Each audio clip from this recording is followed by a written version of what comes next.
마태복음의 특징 중 하나는 그 구조가 주제별로 되어 있다라는 것입니다. 우리가 오늘 읽은 이 본문은 어떤 주제의 맥락 가운데 있는 거 하니 예수님의 사역을 배척한 사람들과 반대로 예수님을 받아들인 사람들, 이 두 그룹을 대조하는 맥락 가운데 있습니다. 먼저 예수님을 배척한 사람들이 있습니다. 고라신, 벳세다, 가버나움이라고 하는 세 성읍, 이 세 성읍에 대한 예수님의 책망이 우리가 읽지는 않았지만 본문 11장 20절에서 24절에 나와 있습니다. 읽지는 않겠습니다.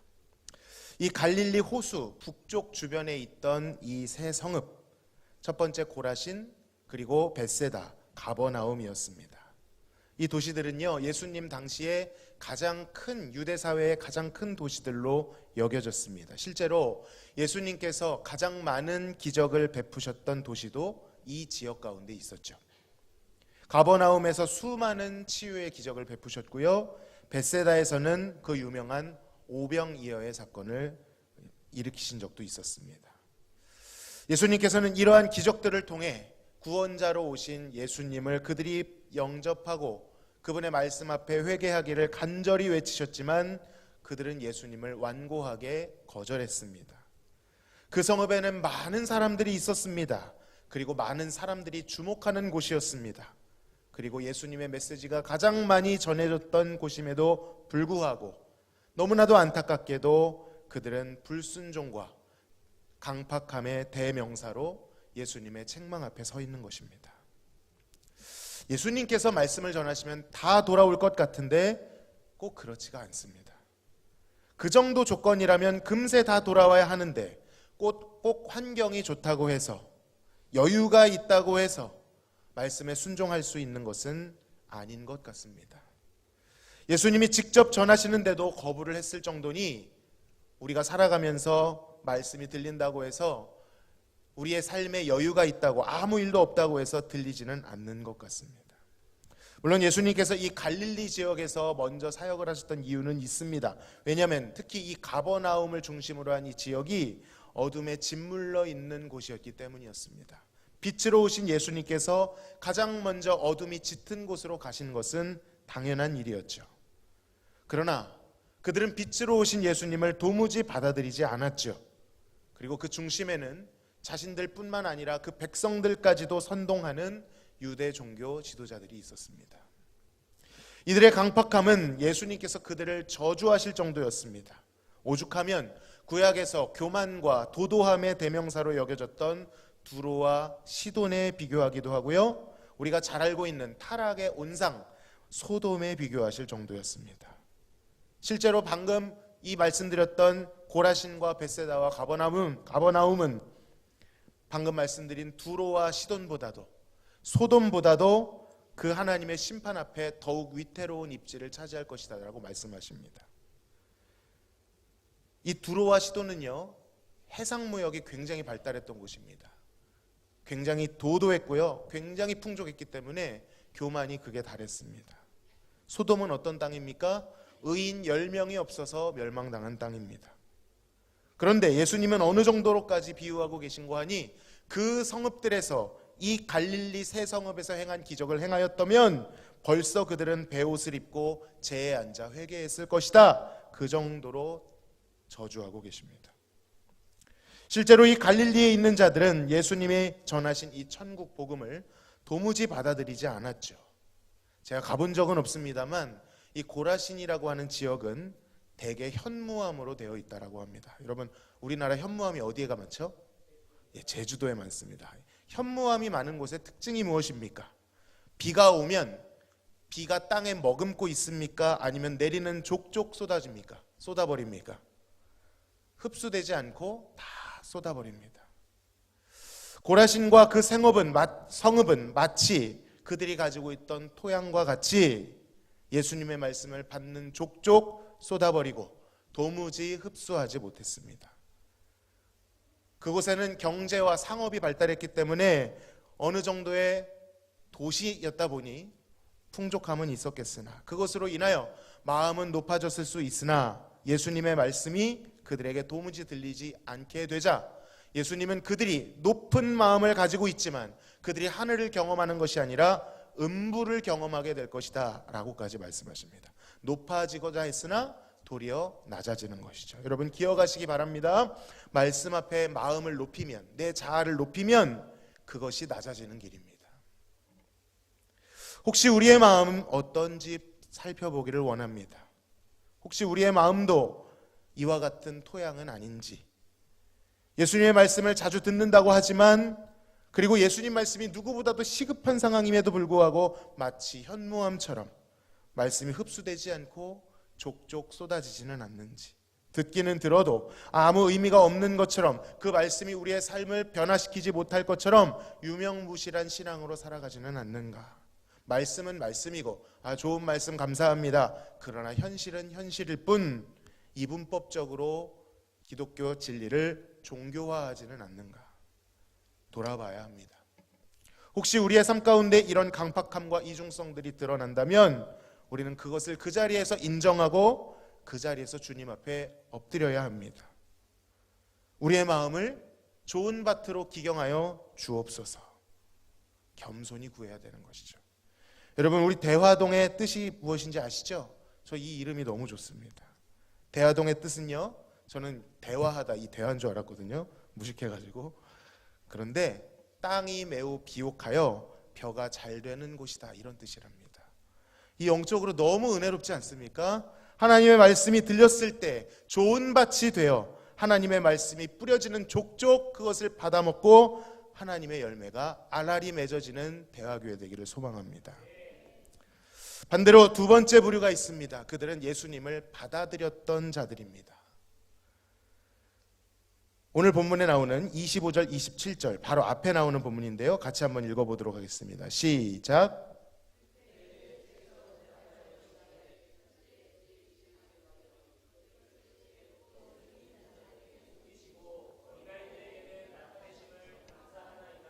옳소이다. 이렇게 된 것이 아버지의 뜻이니이다. 내 아버지께서 모든 것을 내게 주셨으니 아버지 외에는 아들을 아는 자가 없고 아들과 또 아들의 소원대로 계시를 받는 자 외에는 아버지를 아는 자가 없느니라. 아멘. 자, 첫 번째 예수님을 그리고 그분의 말씀을 적극적으로 수용했던 첫 번째 부류는 마음을 높은 데 처한 자들이 아니라 마음을 겸손히 하는 어린 아이와 같은 자들이었습니다. 자신이 주인되어 스스로를 슬기롭게 여기고 마음을 높은 데 두는 자들이 아닌 것입니다. 그들에게는 하나님의 말씀이 숨겨졌습니다.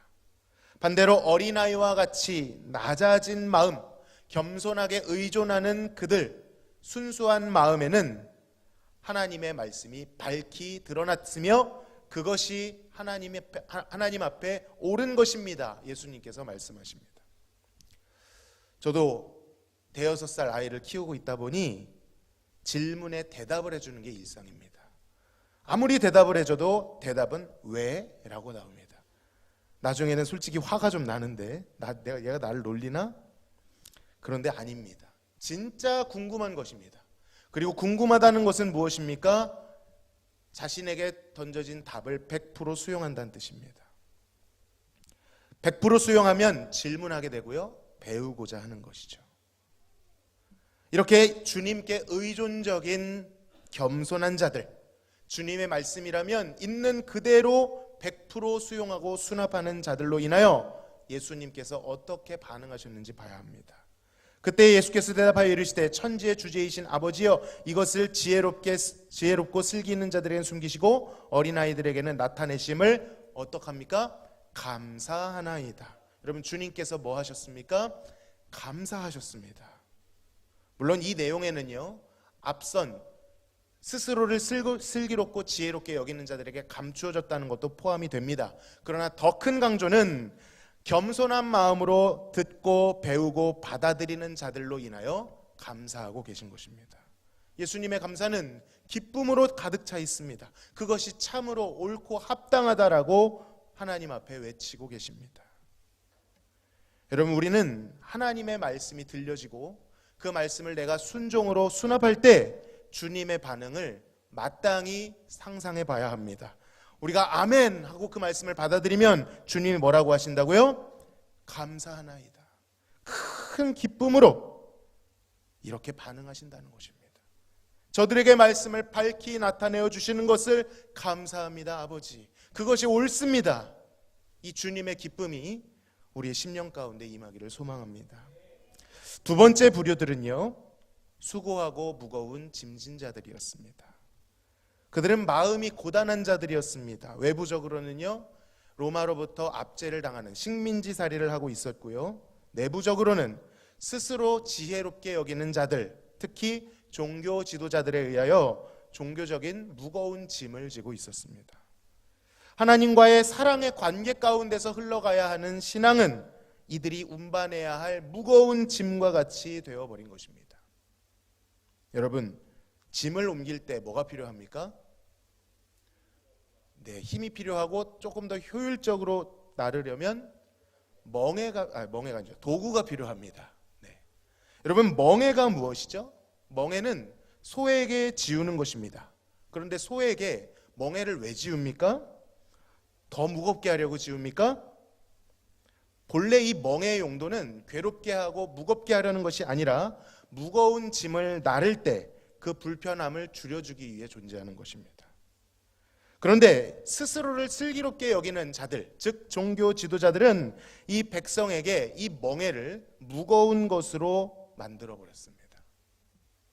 하나님께서 의도하신 율법에 대한 이 헌신이 짐을 지우는 것으로 되어버린 것이죠. 글자에 갇히고 하나님의 말씀의 의도를 파악하지 못한 채 단순한 의무감에, 그리고 그것을 지켰을 때의 성취감에 사람들을 콕 깨어 그들을 하나님 원하지 않는 방향으로 오도했던 것이죠. 결코 그것은 억지로 지우는 것이 아니었습니다. 주님께서는 멍에의 본질에 대해서 가르쳐 주십니다. 오늘 본문을 한번 같이 읽어보겠습니다. 시작. 수고하고 무거운 짐진 자들아, 다 내게로 오라. 내가 너희를 쉬게 하리라. 나는 마음이 온유하고 겸손하니 나의 멍에를 메고 내게 배우라. 그리하면 너희 마음이 쉼을 얻으리니 이는 내 멍에는 쉽고 내 짐은 가벼움이라 하시니라.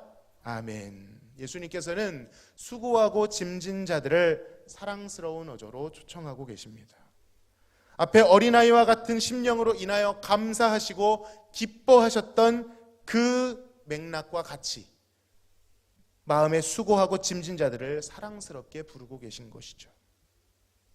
사랑하는 성도 여러분, 아무 일 없이 무난한 삶을 살면서 마음이 풍요하고 아무 문제가 없다, 그런 삶보다 수고하고 무거운 짐을 진 것 같은 고달픈 삶이지만 그 말씀에 갈급함이 있다면 여러분, 그것이 복인 줄로 믿습니다. 고난 자체가 복이라는 뜻은 아닙니다. 고난은 저도 싫습니다. 고난을 통해 하나님의 그 마음 앞으로 상하고 찢긴 심령을 가지고 나아가는 그것이 복이라는 것입니다. 고난을 당해도요, 엄한 데 가서 그 고난을 낭비하는 사람들이 얼마나 많은지 모릅니다. 고난을 통해 우리가 약하게 됨을 알고 내가 아무것도 아님을 알고 하나님 의지하지 않으면 살 수 없음을 비로소 깨닫고 주님께로 돌이키는 그것이 복이라는 뜻입니다. 예수님께서는 이러한 수고하고 짐진 자들에게 멍에의 진정한 의미를 가르쳐 주십니다. 앞서도 말했지만 멍에는 짐 지우는 것이 목적이 아닙니다. 오히려 무거운 짐을 잘 옮길 수 있도록 돕는 도구입니다. 그러니까 주님이 말씀하시는 멍에의 본질은 무거움이 아니라 가벼움이라는 것입니다. 주님께서 말씀하시죠. 내 멍에는 쉽고 내 짐은 가벼움이라. 여러분, 이것이 주님이 주시는 멍에의 본질입니다. 당시 이 종교 지도자들이 지은 멍에가 무거웠던 이유가 무엇일까요? 바로 하나님의 말씀, 율법에 대한 본질이 빠져 있었기 때문입니다. 율법의 본질은 무엇입니까? 오늘 담임 목사님 말씀에도 그렇고 우리 전승민 집사님도 말씀해 주셨죠. 하나님의 사랑, 그리고 그로 인한 이웃의 사랑이 율법의 핵심인데 그들의 율법에는 그것이 빠져 있었습니다. 하나님과 맺어야 할 그 아름답고도 오묘한 관계를 배제한 채 그저 종교적 성취감을 위하여, 스스로 의로워지기 위하여, 기득권을 위하여 율법을 이용하고 있었다는 것입니다. 혹시 우리는 하나님 말씀을 준행하는 것이 무거운 짐처럼 다가오지는 않는가? 물론 신앙에 있어 의무라고 하는 것은요, 그 가치는 너무도 중요한 것입니다. 반드시 하나님 명령에 순종해야 되는 줄로 믿습니다. 그런데 여기에서의 순종은 억지로 무거움으로 지키는 것이 아니라 하나님을 알기 때문에, 그분의 가치를 알고 그분의 사랑을 누리고 그 관계의 깊은 사랑과 우정과 신뢰 가운데서 기꺼이 마음을 다하여 지키는 것인 줄로 믿습니다. 하나님과의 관계가 단절된 채 억지로 종교적 의무를 지는 것이 아니라는 것입니다. 오히려 하나님께서는 이러한 허울만 남은 행위를 대단히 책망하셨습니다. 그렇다면 결론적으로 우리는 이 멍에와 짐에 대해 어떻게 쉽고 가볍게 질 수 있는 것일까요? 다시 말하면 하나님의 말씀을, 하나님이 주신 율법을 뿐만 아니라 하나님이 주신 사명을, 꼭 신앙적인 부분이 아닐지라도 우리 인생에서 만나게 되는 모든 일들을 억지와 무거움이 아닌 쉽고 가벼움으로 어떻게 하면 감당할 수 있게 되는 것입니까? 따라 하시겠습니다. 온유하고 겸손하신 주님께 배우라. 사랑하는 성도 여러분, 바로 그것은 주님께 배우는 것입니다. 주님께서는 수고하고 무거운 짐진 자들에게 다 내게로 오라라고 초청하고 계십니다. 그리고 본인에게 배우라라고 말씀하십니다. 왜 주님께 배워야 합니까? 주님의 멍에는 쉽고 가볍기 때문입니다. 쉽고 가벼운 정도가 아니라 그 멍에를 통해 마음의 쉼을 얻게 되기까지 한다 말씀하십니다. 왜 그렇죠? 왜 주님이 주시는 멍에와 짐은 쉽고 가벼운 것입니까? 기준이 낮은 것일까요? 율법을 대충 지켜도 봐준다는 뜻입니까? 그렇지 않습니다. 하나님 율법은 그렇게 눈대중이 아니죠. 오히려 예수님은 율법을 폐하러 오신 것이 아니라 완성하러 오셨습니다. 틀림이 없어, 타협이 없어, 눈대중으로 대충 지킬 수 없는 것입니다. 그렇기 때문이 아니라 우리는 그 멍에를 즐거움으로 감당할 수 있기 때문입니다. 왜 그 율법을 즐거워할 수 있습니까? 사실 우리의 육체의 정욕을 거스르는 것, 우리의 본성을 거스르는 것일 텐데 왜 그것이 우리에게 즐거움으로 다가올 수 있을까요? 그 답이 29절에 있습니다. 같이 읽습니다. 나는 마음이 온유하고 겸손하니 나의 멍에를 메고 내게 배우라. 그리하면 너희 마음이 쉼을 얻으리니 이는 내 멍에는 쉽고 내 짐은 가벼움이라. 그것이 쉽고 가벼운 이유는 주님 때문입니다. 주님이 온유하고 겸손하시기 때문입니다. 주님이 온유하고 겸손하시다는 것에는 단순히 이 사전적 의미보다도 주님의 어떠하심이 다 들어 있습니다. 주님이 얼마나 좋은 분이신지, 얼마나 존귀한 분이신지, 아름답고 우리 가운데 거룩한 분이신지를 우리가 알 수 있다면 사랑하는 사람과 함께 있을 때 그것은 노동이 아닙니다. 그것은 즐거움이죠. 시간 가는 줄 모르는 즐거움이고 관계입니다. 온유하고 겸손하신 주님을 마주하고 그분과 관계를 맺을 때 우리는 그분이 우리에게 쥐어주신 그 멍에와 짐이 거뜬히 질 수 있는 즐거운 일이라는 것을 깨닫게 됩니다. 율법을 준수하는 그 일이 내게 양약이 되고 나에게 생명이 되는 생수와 같은 일이라는 것을 알게 되죠. 여러분, 우리가 사명을 감당할 수 있는 원천이 바로 이것입니다. 내가 아닙니다. 나의 자질이 아닙니다. 나의 통밥이 아닙니다. 오직 온유하고 겸손하신 주님 때문입니다.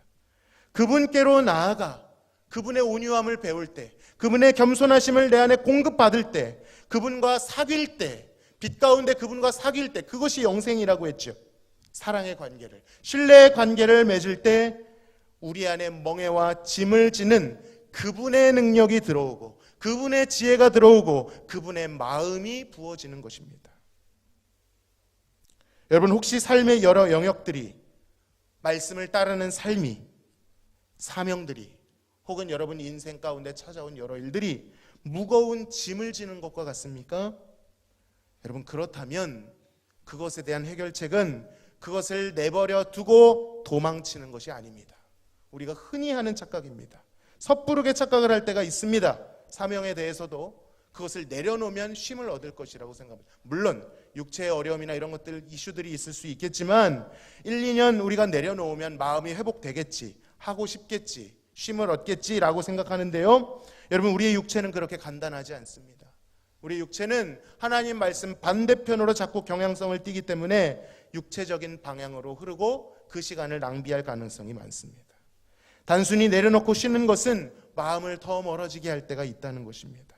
나를 즐겁게 하고 나의 안위를 위한 방향으로 더 몰고 가기 때문이죠. 우리는 항상 어떤 문제가 생기면 그것의 반대 방향으로 도망쳐서는 안 됩니다. 반작용은 항상 부작용을 낳기 때문이죠. 어떻게 해야 합니까? 도망가는 것이 아니라 주님께로 가야 합니다. 주님께로 나아가야 합니다. 온유하시고 겸손하신 주님께 나아가 그분을 배워야 합니다. 그분께 배워야 합니다. 우리의 무거운 짐을 주님께 토로하고 주님의 온유하시고 겸손하심, 그 밖에도 무한한 샘과 같이 흘러나오는 하나님의 영광을, 아름다움을, 복음의 영화로움을 경험해야 합니다. 파도 마셔도 경험해도 허무하지 않는 그분에 대한 지식을 날마다 더 알아가야 합니다. 어제보다 오늘 주님을 더 알고 오늘보다 내일 주님을 더 사랑해야 하죠. 그 공급이 없이는 우리는 아무것도 할 수가 없습니다. 내가 하고 있는 일, 내가 직면하고 있는 상황, 나에게 맡겨주신 그 사명이 하나님께 어떤 의미이고 어떤 마음인지를 알할 때에만, 깨달을 때에만 우리의 봉사가 하나님을 영화롭게 할 수 있는 것입니다. 오늘 새벽에 여러분 특세의 은혜가 있습니다. 할렐루야. 담임 목사님께서 이사야 본문을 통해서 소년이라도 피곤하고 곤비할 수 있고 장정이라도 넘어지며 쓰러질 수 있다. 그러나 오직 여호와를 앙망하는 자에게는 새 힘이 공급될 것이다. 아멘. 독수리가 날개쳐 올라감 같을 것이다 라고 말씀하셨습니다. 다름박질을 해도 곤비치 않고 걸어가도 피곤치 않게 하신다라고 말씀하셨습니다. 여러분 피곤하십니까? 무거우십니까? 그럼 도망가실 것이 아니라 주님께로 나아가시기를 바랍니다. 그 자리에 나아가 창조주 하나님을 바라보시고 땅끝까지 창조하시고도 도무지 피곤치 않으신 그분, 곤비치 않으신 그분, 명철이 한이 없으신 여호와께 나아가 주님께 배우시기를 바랍니다. 주님께서 우리에게 진정 원하시는 것은요, 우리가 보란듯이 잘 해내는 것이 아닙니다. 성공보다 중요한 것이 있습니다. 성숙입니다. 성경이 우리에게 내심 바라는 것은요, 하나님 말씀 앞에 저는 이것도 하고요 저것도 하고요 말 잘 듣는 자입니다, 이것이 아닙니다. 성경이 내심 바라는 것은 그 찌르는 말씀 앞에 나의 죄를 발견하고 회개하며 돌이키며 오직 예수님의 복음만 의지하는 것인 줄로 믿습니다. 성공할 수도 있고 실패할 수도 있습니다. 일이 잘 될 때도 있고 안 될 때도 있습니다. 이럴 수도 저럴 수도 있겠지만 우리의 목표는요, 항상 일을 잘 해내는 것이 아니라 우리의 표대는 그 모든 경험, 성공 경험, 실패 경험 모든 걸 포함해서 하나님을 발견하는 것이고 그 가운데 주님의 교훈을 듣는 것입니다. 주님께 배우는 것입니다. 성공했다 하더라도 주님으로부터 배우지 못했으면 그것은 아무런 가치가 없는 것입니다. 그러나 실패했다 하더라도 주님께로부터 배우고 있다면 그것은 모든 것을 얻은 것이라는 것을 기억하시기를 바랍니다. 오늘 특별히 교사 헌신 예배로 드리고 있습니다. 교사들 쉽지 않습니다. 아이들을 가르치기 전에 먼저 깨달아야 하는 것이 있습니다. 그것은 무엇입니까? 우리가 먼저 주님께 배워야 합니다. 말씀 안에 있는 주님의 온유함과 겸손함을 배워야 하고 그것이 나를 향해 있다라는 것을 깨달아야 합니다. 그렇지 않으면 그들을 생명으로 길러낼 수가 없습니다. 우리의 힘으로 달려들었다가는, 우리의 지혜로 하려고 했다가는 율법 지도자들처럼 엉뚱하고 무거운 짐을 지우는데 그칠 수 있습니다. 하나님의 참 말씀을 가르칠 수 없고요, 교리적으로 그 내용이 맞다고 해서 그 안에 사랑과 생명이 일어나는 것이 아닙니다. 정확한 것을 가르쳐야 하지만 성령의 능력을 통해서 내가 성령을 의지하는 가운데 가르쳐야 하는 것이죠. 사람을 살리는 것은 오직 하나님의 지혜와 하나님의 생명력으로만 되기 때문입니다. 말씀을 맺겠습니다. 여러분의 삶에 무엇을 경험하고 있든지 그것이 얼마나 무겁고 어려운 짐이라 해도 온유하고 겸손하신 주님께 낮은 마음으로 나아갈 때 주님께서 가르쳐 주실 것입니다. 주님께 배우시기를 바랍니다. 새 힘을 공급받아 세상은 줄 수도 없고 알 수도 없는 평안을, 안식을, 쉼을 그 멍에와 함께 누리시는 성도님들과 우리 교사 여러분 되시기를 간절히 소망합니다. 하나님 아버지 감사합니다. 저희들이 무엇이간데 교사로 삼아주시며 영적 부모로 삼아주시는지요. 저희들 힘으로 감당할 수 없습니다. 오직 주님의 멍에와 주님의 짐을 지기를 원합니다. 무거움이 아니라 하나님의 사랑으로, 하나님의 생명으로 지우시는 그 멍에를 지고 주님께 배우는 자들 되게 하여 주옵소서. 예수에 대하여 가르치기 전에 예수로 충만한 자가 되게 하여 주옵소서. 말씀을 가르치기 전에 우리가 먼저 성령 충만하여 우리를 통하여 하나님께서 그들에게 생명을 일으켜 주시옵소서. 삶에 마주하는 모든 일들, 받은 사명들 스스로의 힘으로 감당할 수 없습니다. 도망치지 말게 하시고 하나님께 나아가 주님의 마음과 주님의 의미를 우리의 사명 가운데 담도록 역사하여 주시옵소서. 감사하며 예수님의 이름으로 기도하옵나이다. 아멘.